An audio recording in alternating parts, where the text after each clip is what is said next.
This is the squalid council flat in Finsbury Park where Christopher Palmer spent the last few painful days of his short, brutal life.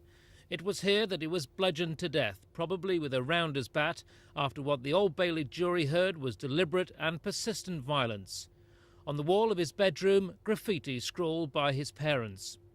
The skull of 7-month-old Christopher was smashed by 3 heavy blows.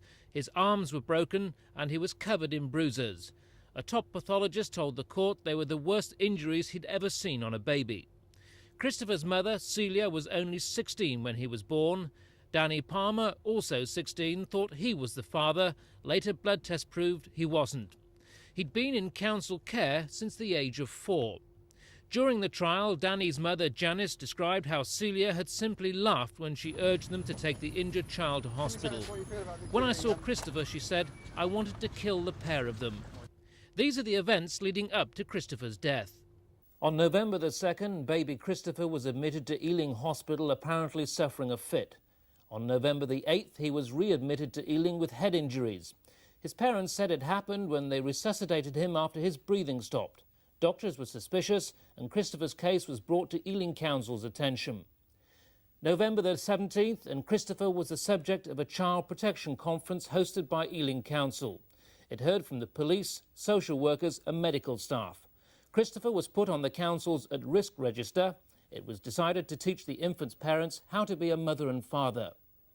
Sometime around November the 30th, the couple moved to Hackney. Hackney Council were told about the baby, but informed that the Palmers weren't a violent household. December the 5th, little Christopher was taken to Whittington Hospital with serious injuries. 2 days later, he was dead. Ealing Council's own investigation questioned what were called particular elements of staff thinking, but cleared its staff of any blame. An independent inquiry has now been launched. But the question being asked tonight is why Christopher was allowed to remain with young and immature parents, even after concern had been raised about his injuries.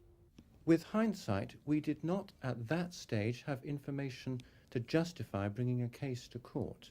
There was no history of violence, and the marks that we found were inconclusive, nor was there at that stage any clear sign that an order was needed to protect the child.